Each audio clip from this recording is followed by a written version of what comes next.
میں اپنے مالک کے سامنے کھڑا ان سے چھٹی کی درخواست کر رہا تھا۔ میں بولا صاحب جی بس ایک ہفتے کی ہی تو بات ہے، آپ مجھے میرے گاؤں جانے کی اجازت دے دیں۔ میری بیوی کی ڈلیوری اسی ہفتے متوقع ہے۔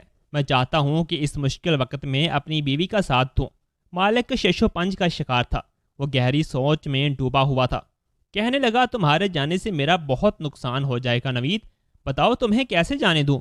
میں حیران ہوا اور بولا مالک کیسا نقصان؟ میں تو ایک معمولی سا ڈرائیور ہوں۔ مالک نے ارد گرد نظریں دوڑائیں تو کہنے لگا میرے پاس ایک بڑا راز ہے، اگر وہ تمہیں معلوم ہو جائے تو تمہیں یقین ہو جائے گا کہ تم کتنے خاص ہو۔ میں بولا مجھے بھی بتائیں، ایسی کیا بات ہے؟ مالک کہنے لگا تم اپنے بچے کی ڈلیوری سے فارغ ہو جاؤ، جب تم واپس آ جاؤ گے تو میں تمہیں بہت ضروری بات بتاؤں گا۔ آج سے پہلے مالک نے کبھی میرے ساتھ اس طرح سے گفتگو نہیں کی تھی۔ میرا تجسس بہت بڑھ گیا تھا۔ میں بولا مالک اس طرح تو مجھے چین نہیں آئے گا، میں واپس تو چلا جاؤں گا مگر آپ کی باتیں سوچ سوچ کر الجھتا رہوں گا۔ کیا ہی اچھا ہو اگر آپ مجھے جانے سے پہلے ساری بات بتا دیں۔ مالک بولا نوید مجھے خود کچھ باتوں کی تصدیق کرنی ہے، پھر سب کچھ تمہارے سامنے لے آؤں گا۔ تم مجھ سے وعدہ کرو کہ بہت جلد لوٹ آؤ گے۔ میں نے مالک سے وعدہ کر لیا اور اپنے کمرے میں آ کر اپنا مختصر سا سامان پیک کرنے لگا تھا، مگر ابھی تک میرا دماغ مالک کی باتوں میں الجھا ہوا تھا۔ نہ جانے وہ مجھ سے کیا کہنا چاہ رہا تھا۔ میں نے اپنی سوچوں کے گھوڑے بہت دوڑائے مگر میرے ہاتھ کچھ نہ آیا۔ میں نے خود کو ایک بے زر سا ڈرائیور پایا تھا، اس کے علاوہ مالک کی زندگی میں میرا کوئی کردار نہ تھا۔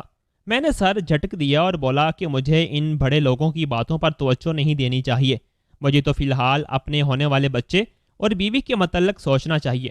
مالک نے میرے ہاتھ پر میری تنخواہ بھی رکھ دی تھی۔ الٹرا ساؤنڈ سے پہلے ہی علم ہو چکا تھا کہ میرے ہاں بیٹی پیدا ہوگی، اس لیے میں مارکیٹ جا کر اپنی بیٹی کے لیے گلابی رنگ کی کئی ننھی ننھی سی فراکیں لے آیا تھا۔ اب میں جلد از جلد واپس جانا چاہتا تھا۔ میں شام کی بس میں بیٹھا اور صبح تک اپنے گاؤں پہنچ چکا تھا۔ میری بیوی مجھے دیکھ کر بے انتہا خوش ہوئی تھی۔ کہنے لگی یہ دن میرے لیے بہت کٹھن ہے، میں آپ کا بڑی بے صبری سے انتظار کر رہی تھی۔ میں مسکرا دیا اور بولا اب میں آ گیا ہوں نا، اب سب کچھ ٹھیک ہو جائے گا۔ میرے والدین بھی بچے کی آمد کے متعلق سوچ کر بہت خوش تھے۔ میں نے جب بچی کی شاپنگ اپنی بیوی کو دکھائی تو اس کی آنکھوں میں خوشی سے آنسو آ گئے تھے۔ وہ کہنے لگی نوید ہماری بیٹی بہت خوش قسمت ہوگی جسے آپ جیسا باپ ملے گا۔ میں نے تو اپنی بیٹی کا نام بھی سوچ رکھا تھا، مجھے مناہل نام بہت اچھا لگتا تھا۔ خیر میری چھٹی کو تیسرا دن تھا، تب میری بیوی کی حالت خراب ہو گئی۔ اسے ہسپتال لے کر گئے جہاں میری بچی کی ولادت ہو گئی تھی۔ یہ دن میری زندگی کا سب سے خوبصورت دن تھا۔ میں تو خوشی سے پھولے نہیں سما رہا تھا، سب خوش تھے۔ 2 دن تک تو میں اپنی بیٹی میں ایسا کھویا رہا کہ مجھے آس پاس کا کچھ ہوش ہی نہیں تھا۔ خیر پھر میرے ذہن میں مالک کی باتیں گھومنے لگیں۔ میں نے سوچا کہ میں جس مقصد کے لیے آیا تھا وہ تو پورا ہو ہی گیا ہے، کیوں نہ میں واپس چلا جاؤں؟ ہو سکتا ہے مالک نے میرے ساتھ کوئی بہت اہم بات کرنا ہو۔ بس یہی سوچ کر میں نے واپسی کا ارادہ کر لیا تھا۔ میری بیوی میرے اس قدر جلد واپس جانے پر خفا ہو رہی تھی، مگر پھر میں نے اس کو سمجھایا کہ تم اداس مت ہو، میں ایک ضروری کام سے جا رہا ہوں، بہت جلد واپس آ جاؤں گا۔ میری بیوی کا مزاج برہم تھا، مگر میں کیا کر سکتا تھا، میری بھی مجبوری تھی، مجھے واپس تو جانا ہی تھا۔ میں مالک کے گھر پہنچا تو مجھے عجیب سا اداس سا ماحول محسوس ہوا، میرا دل بہت گھبرا رہا تھا۔ میں نے سوچا کہ شاید میں اپنی بیٹی کو چھوڑ کر آیا ہوں اس لیے میرا دل ناراض ہے۔ میں گھر کے اندر داخل ہوا تو چوکی دار کہنے لگا نوید تو اچھا بندہ ہے، اس گھر کے مالک کا انتقال ہو گیا مگر تو واپس ہی نہیں لوٹا، تو نہ جانے کس دنیا میں کھو کر رہ گیا تھا۔ میں نے حیرت سے چوکی دار کی جانب دیکھا تھا کیونکہ مجھے اس کے الفاظ پر یقین نہیں آیا تھا، نہ جانے وہ کیا کہہ رہا تھا۔ میں بولا تم اپنے حواس میں تو ہو نا، کیسی بہکی باتیں کر رہے ہو؟ چوکی دار کہنے لگا اب تم یہ مت کہنا کہ تمہیں اس متعلق کوئی علم ہی نہیں، مالک کی موت پر ہر آنکھ اشک بہار تھی، وہ کتنے اچھے انسان تھے نا، اپنے ملازموں کا کتنا خیال رکھا کرتے تھے، سچ کہوں تو ان کا چہرہ میری آنکھوں کے سامنے سے ہٹتا ہی نہیں ہے۔ میں بولا کب ہوا انتقال مالک کا؟ چوکی دار کہنے لگا تمہارے جانے کے 2 دن بعد ہی ان کا انتقال ہو گیا تھا۔ جس دن ان کی وفات ہونا تھی وہ بہت پریشان سے تھے، سارا دن یہاں وہاں ٹہلتے رہے تھے، پھر میرے سامنے آئے اور کہنے لگے نوید کی کوئی خیر خبر ہے؟ میں نے نفی میں سر ہلا دیا تو وہ کہنے لگے اچھا میں اسے فون کر کے پوچھتا ہوں کہ وہ کہاں رہ گیا ہے، ابھی تک لوٹ کر کیوں نہ آیا؟ میں بولا مالک اسے گئے ہوئے ابھی صرف 2 دن ہی تو ہوئے ہیں۔ مالک نے اپنی جیب سے موبائل نکالا اور تمہیں فون کرتے رہے تھے مگر تم نے نہیں اٹھایا تو وہ افسردہ ہو گئے تھے۔ میں چوکیدار کی باتیں سن کر حیران رہ گیا۔ آخر اچانک ہی مالک کی زندگی میں میری اس قدر اہمیت کیسے ہو گئی تھی کہ وہ میری واپس جانے پر بے چین ہو گئے تھے۔ میں نے اپنے ذہن پر زور ڈالا تو مجھے یاد آیا کہ سچ میں میرے نمبر پر 2 بار مالک کی کال آئی ہوئی تھی۔ میں نے سوچا کہ شاید یہ پرانی مس کال ہو، اس لیے میں نے اس پر کوئی خاص توجہ نہیں دی تھی۔ میں چوکیدار سے بولا، افضل تمہیں علم ہے کہ مالک مجھ سے کیا کہنا چاہتے تھے؟ افضل ہنس دیا اور بولا، تمہیں تو پتہ ہے نا نوید، ہم ملازم لوگ کہاں بڑے لوگوں کی باتوں میں دخل اندازی کرتے ہیں۔ مالک کے انتقال کے بعد مجھے بھی خیال آیا تھا کہ کاش میں ان سے دریافت کر ہی لیتا کہ آخر وہ تم سے کیا کہنا چاہتے تھے۔ ہم دونوں ابھی گیٹ پر کھڑے باتیں ہی کر رہے تھے کہ ایک ملازمہ ادھر آ گئی تھی۔ وہ کہنے لگی، نوید تمہیں مالکن بلا رہی ہے۔ میں نے سر ہلا دیا اور ملازمہ کے پیچھے چل دیا تھا۔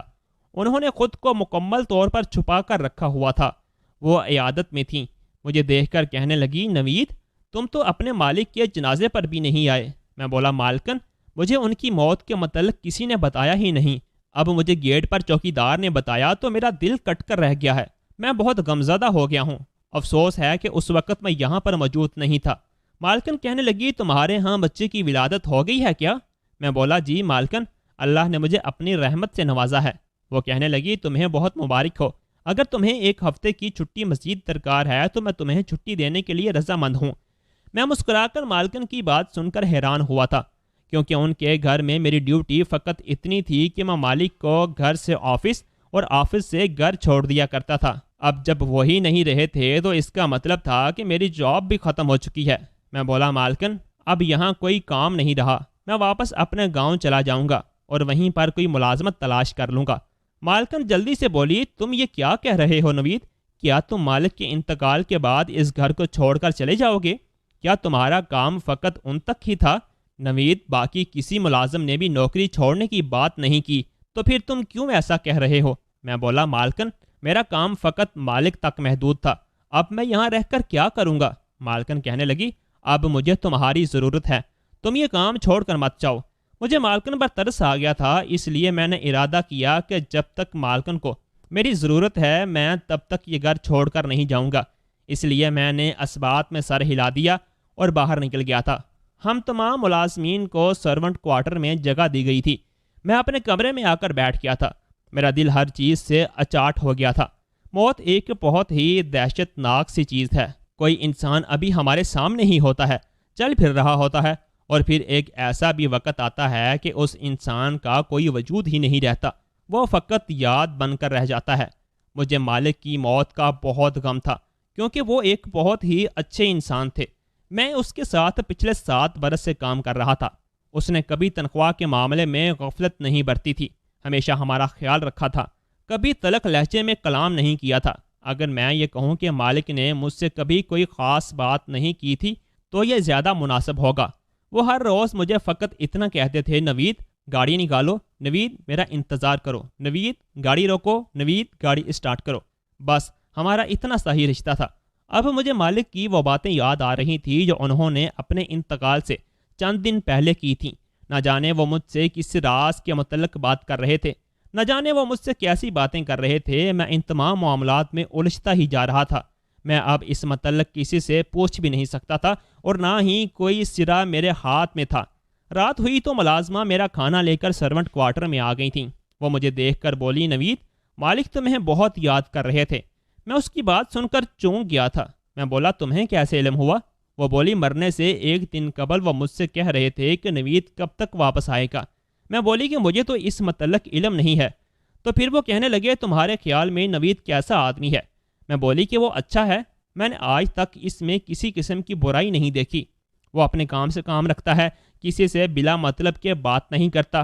میری بات سن کر مالک کے چہرے پر مسکراہٹ پھیل گئی تھی، پھر وہ آگے بڑھ گئے تھے۔ میں بولا، تم کچھ جانتی ہو؟ وہ میرے متعلق کیوں پوچھ گچھ کر رہے تھے؟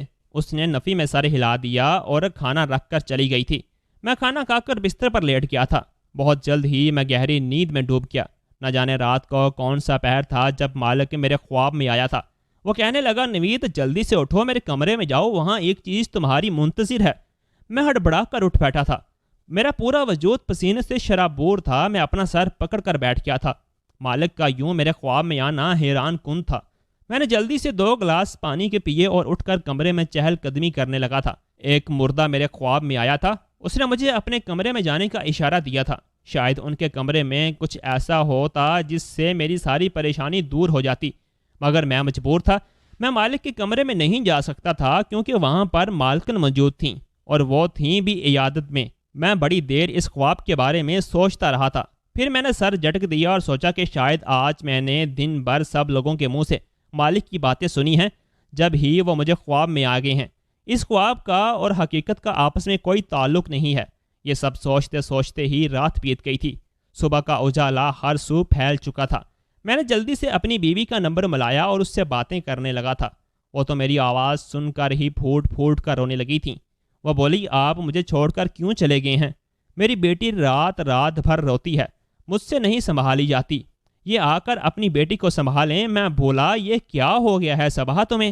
تم اتنے کمزور حساب کی مالک تو نہیں تھی نا؟ تم تو بہت ہمت و حوصلے والی ہو۔ مجھے امید ہے کہ یہ کٹھن وقت بھی گزر جائے گا۔ پھر میں نے اسے اپنے مالک کی وفات کے متعلق بتایا تو وہ بہت اداس ہو گئی تھی۔ کہنے لگی، نوید، ان کا اچانک سے انتقال کیسے ہو گیا؟ میں بولا، مجھے اس متعلق تو کچھ خبر نہیں ہے، مگر جب میں چھٹی لے کر گھر واپس آنے لگا تھا تب مالک نے مجھ سے کہا تھا کہ وہ میرے ساتھ کوئی ضروری بات کرنا چاہتا ہے۔ مجھے اس بات کا بہت افسوس ہے صبا، زندگی نے انہیں اتنی مہلت ہی نہیں دی کہ وہ دل کی بات میرے ساتھ کر سکتے۔ پھر میں نے اسے اپنے خواب کے بارے میں بتایا تو وہ چونک گئی تھی۔ کہنے لگی، نوید، مردے یوں ہی کسی کے خواب میں نہیں آ جایا کرتے، یقیناً وہ آپ سے کچھ کہنا چاہتے ہوں گے۔ جب آپ نیند سے بیدار ہوئے آپ کو چاہیے تھا کہ فوراً طور پر اپنے مالک کے کمرے میں جاتے۔ میں بولا، صبا، تم کیسی باتیں کر رہی ہو؟ وہ آدھی رات کا وقت تھا اور تب مالکن بھی اپنے کمرے میں موجود تھیں، وہ عیادت میں ہیں۔ یوں تو کسی مرد کا کسی عورت کے کمرے میں جانا معیوب سمجھا جاتا ہے۔ صبا بولی، نوید، آپ اپنے خواب کے متعلق اپنی مالکن کو بتا دیں، شاید وہ آپ کی کوئی مدد کر سکیں۔ میں بولا، ہاں، اب ایسا ہی کچھ کرنا ہوگا۔ پھر میں اپنی بیٹی کے متعلق باتیں کرنے لگا تھا۔ اتنی دیر میں ملازمہ میرے پاس آئی اور بولی، بیگم صاحبہ کا حکم ہے کہ گاڑی نکالو۔ میں نے اسبات میں سر ہلا دیا اور فون بند کر کے اپنے کمرے سے باہر آ گیا تھا۔ میں نے گاڑی سٹارٹ کی تو مالکن آ کر بیٹھ گئی تھی۔ وہ کہنے لگی، آفس کی طرف مجھے لے چلو۔ میں نے گاڑی آفس کے راستے پر ڈال دی تو مالکن کہنے لگی، نوید، تم کتنا پڑھے لکھے ہو؟ یہ ایک ایسا سوال تھا جو آج تک مالک نے بھی مجھ سے نہیں پوچھا تھا۔ میں بولا، مالکن، میں میٹرک پاس ہوں۔ تب مالکن بولی، نوید، تمہارے مالک مرنے سے پہلے عجیب سی باتیں کر رہے تھے۔ وہ کہہ رہے تھے کہ مجھے اگر کچھ ہو گیا تو تم نوید پر بھروسہ کر لینا، وہ ایک اچھا اور شریف لڑکا ہے، گو کہ اس کی تعلیم کم ہی ہے، مگر آفس کے معاملات میں تم اس سے مدد لے لینا، وہ تمہیں پریشان نہیں ہونے دے گا۔ نوید، سچ کہوں تو مجھے اس بزنس وغیرہ کی سمجھ بوجھ نہیں ہے، تم بتاؤ میں کیسے یہ سب سنبھالوں؟ میرے تو کوئی آگے پیچھے بھی نہیں ہے۔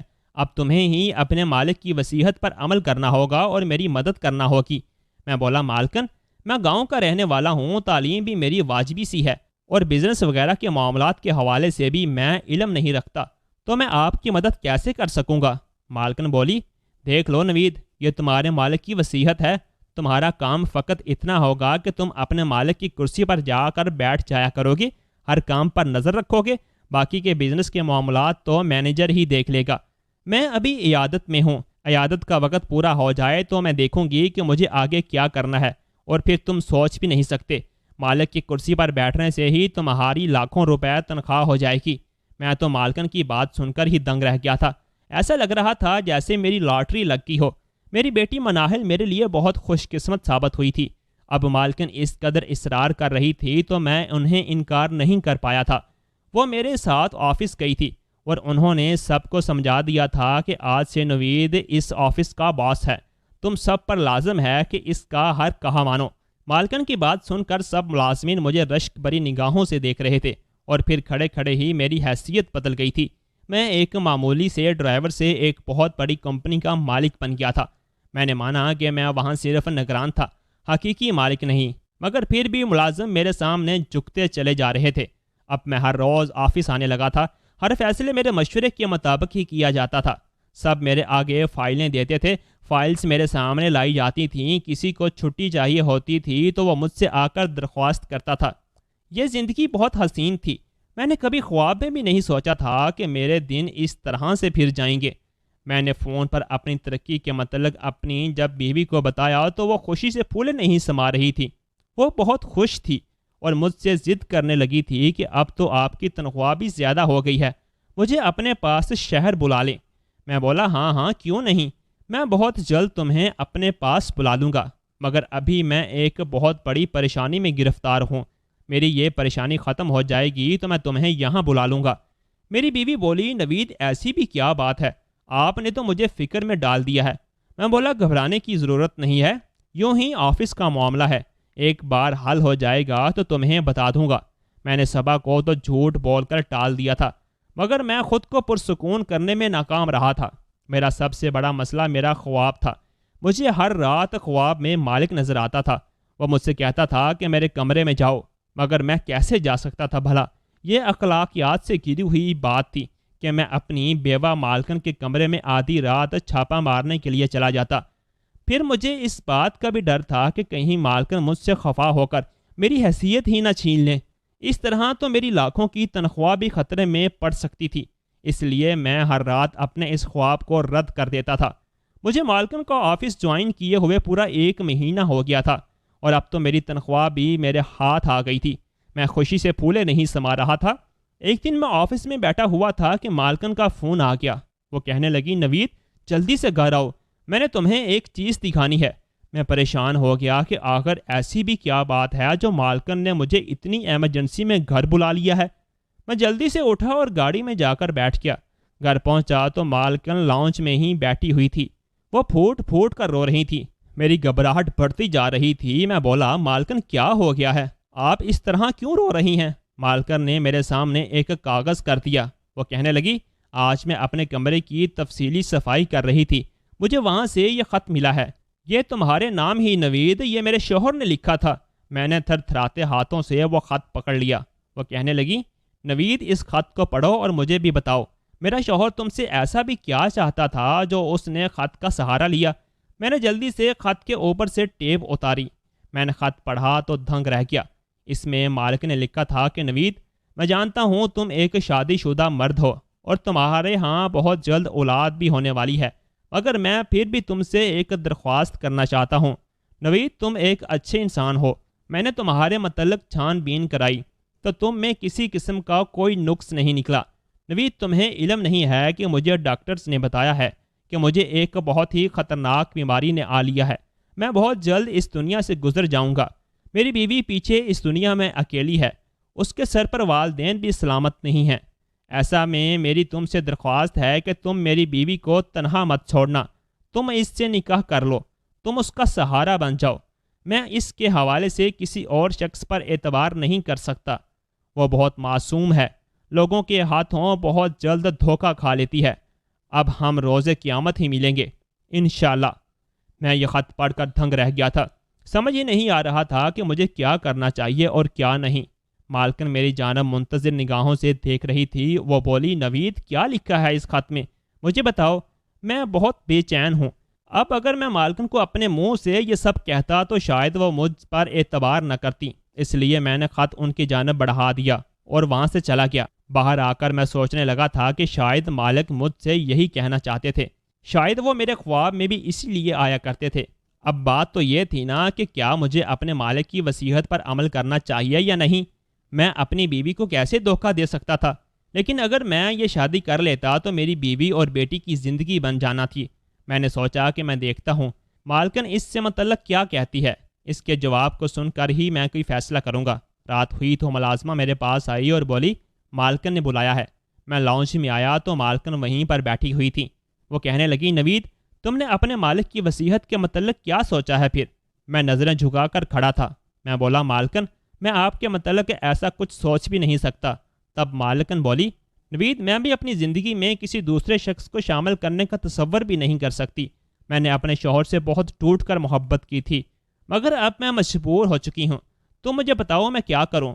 میں مرتی مر جاؤں گی مگر اپنے شوہر کی وصیت پر حال حال میں عمل کروں گی۔ میں اس رشتے پر رضامند ہوں، تم مجھے بتاؤ راضی ہو کہ نہیں؟ میں مالکن کی طرف دیکھنے لگا۔ آج اس نے اپنا چہرہ مجھ سے نہیں چھپایا ہوا تھا، وہ بہت ہی حسین عورت تھی، عمر بھی میرے ہی جتنی ہوگی۔ میں بولا مالکن سوچ کر بتاؤں گا۔ میں اتنا کہہ کر اپنے کمرے میں واپس آ گیا۔ مالک کا خط مجھے مل چکا تھا۔ آج 100% یقین تھا کہ وہ میرے خواب میں نہیں آئے گا، مگر یہ میری خام خیالی تھی۔ رات کے پچھلے پہر پھر سے مالک میرے خواب میں آیا اور کہنے لگا جلدی سے میرے کمرے میں جاؤ۔ میں بیدار ہوا تو سوچا کہ اب تو خط بھی مجھے مل گیا ہے، اب کمرے میں جانے کی کیا تک بنتی ہے۔ میں اس سوال کا جواب پانے کے لیے ہمت کر ہی بیٹھا تھا۔ میں اچانک اٹھا اور مالکن کے کمرے میں بنا دستک دیے داخل ہو گیا۔ سامنے کا منظر دیکھ کر تو قدموں تلے سے زمین ہی نکل گئی، کیونکہ وہاں تو مالکن کی نظر مجھ پر پڑی تو وہ تھر تھر کانپنے لگی۔ جلدی سے اٹھ کر کھڑی ہو گئی اور بھاگتی ہوئی میرے پاس آئی اور میرا ہاتھ تھام کر بولی نوید، میں تم سے بہت محبت کرتی ہوں، اس راز کو راز ہی رہنے دو، ہم دونوں شادی کر لیں گے، ساری جائیداد میں تمہارے نام کر دوں گی، ہم عیش بری زندگی گزاریں گے۔ تم نے بس آج جو یہاں دیکھا ہے سمجھو کبھی دیکھا ہی نہیں تھا، تم نظر انداز کر دو، آنکھیں پھیر لو۔ میں بولا مالکن یہ سب کیا ہے؟ مجھے سب کچھ سچ سچ جاننا ہے۔ مالکن بہت ڈری ہوئی تھی۔ وہ بولی نوید، میں کروڑ پتی باپ کی اکلوتی اولاد تھی، انہوں نے میری شادی اپنے آفس کے ایک ملازم سے کرتی تھی، یہ سارا روپیہ پیسہ تمہارے مالک کا نہیں بلکہ میرا تھا۔ مجھے بھی اس انسان سے محبت ہو گئی تھی، اس لیے شادی کر لی۔ میں اور یاسر ایک دوسرے کے ساتھ بہت خوش تھے۔ یاسر ہر لحاظ سے ایک اچھا شوہر ثابت ہوا تھا، میری زندگی بہت اچھی گزر رہی تھی، مگر پھر یاسر نے تمہیں ملازمت پر رکھ لیا۔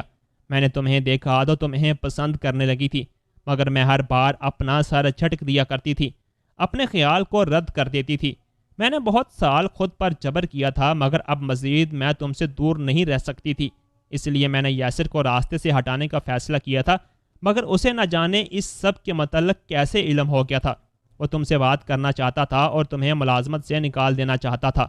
میں تمہیں خود سے دور نہیں کر سکتی تھی، اس لیے میں نے تمہارے جانے کے بعد یاسر کے کھانے میں ایسی دعا شامل کرنا شروع کر دی جس سے اس کا جسم مفلوج ہو کر رہ گیا تھا۔ تم جانتے ہو پیسے سے اس دنیا میں سب کچھ ہو سکتا ہے۔ میں نے چند لوگوں کو بہت زیادہ پیسے دے کر اپنے ساتھ ملا لیا تھا اور یاسر کی موت کا ڈھونگ رچایا تھا۔ اس وقت یاسر کو میں نے دوائیوں کے زیر اثر بے ہوش رکھا ہوا تھا۔ سب نے اس کی میت دیکھی تھی، مگر میں نے یاسر کو دفن نہیں کیا تھا، کیونکہ عین موقع پر مجھے علم ہو گیا تھا کہ میری ساری جائیداد یاسر کے نام پر ہے۔ اس نے اپنی وصیت میں لکھا ہے کہ اس کے انتقال کی صورت میں یہ ساری جائیداد یتیم خانوں میں تقسیم کر دی جائے۔ میری اس نیت کا علم ہوا تو بہت چلاکی سے مجھے اپنے دام میں پھنسا لیا تھا۔ اب میں نے یاسر کو دوائیوں کے زیر اثر اپنے ہی کمرے میں رکھا ہوا ہے اور اس کو کہتی ہوں کہ تم طلاق کے کاغذات پر دستخط کر دو اور جائیداد واپس میرے نام منتقل کر دو، میں پھر خود ہی وصیت بدلوا لوں گی، مگر یہ مانتا ہی نہیں ہے۔ تم مجھے بتاؤ رات کے اس پہر میرے کمرے میں کیا لینے آئے تھے؟ میں بولا مالکن، میں جب سے یہاں واپس آیا ہوں ہر رات مالک کو خواب میں دیکھتا ہوں، وہ مجھ سے کہتے تھے کہ میرے کمرے میں جاؤ، آج اسی لیے یہاں آ گیا ہوں۔ مالکن بولی تمہارا کیا فیصلہ ہے؟ میں بولا مالک کو آپ مجھے سونپ دیں، پھر میں آپ سے شادی کر لوں گا۔ میں نے سوچا تھا کہ ایک ایسا مرد جس کی مدد خود خدا کرنا چاہتا ہے، جس کے متعلق مجھے ہر رات خواب میں اشارہ دیا جاتا ہے، میں اس کو یوں ہی بے یار و مددگار نہیں چھوڑ سکتا تھا۔ مالکن نے مالک کو میرے حوالے کر دیا تھا۔ میں نے مالک کو اپنے پاس رکھا اور مالکن والی مضر صحت ادویات دینا چھوڑ دی تھیں۔ وہ چند ہی دنوں میں اچھا بھلا ہو گیا تھا، وہ ساری کارروائی سے پہلے ہی واقف تھا۔ مالک نے میرا بہت شکریہ ادا کیا کہ میں نے اس کی جان بچا لی تھی۔ میں واپس اپنے گاؤں جانے لگا تو مالک نے مجھے انعام کے طور پر 10 لاکھ روپے دیے تھے، جو میں نے لینے سے انکار کر دیا تھا، مگر جب انہوں نے زبردستی کی تو مجھے لینا ہی پڑا تھا۔ مالک نے اپنی ساری جائیداد واپس مالکن کے نام لگا دی تھی اور اسے طلاق دے کر بیرون ملک چلا گیا تھا۔ اب وہ اکیلی رہتی ہے۔ ایسی عورت جو غیر مرد کی خاطر اپنے شوہر کے ساتھ یہ سب کر سکتی ہے، اس کے ساتھ ایسا ہی سلوک ہونا چاہیے تھا۔ میں آج بھی حیران ہوں کہ نہ جانے مالک کی ایسی کون سی نیکی اس کے کام آئی تھی جو اللہ نے اس کی مدد کی تھی۔ پھر میں سوچتا ہوں کہ بے شک مارنے والے سے بچانے والے کی ذات پڑی ہے۔ اللہ یوں ہی لوگوں کو اپنی ذات کے کرشمے دکھاتا ہے تاکہ انسان سمجھ لے کہ اللہ ہے اور وہ ہمارے بہت ہی زیادہ قریب ہے۔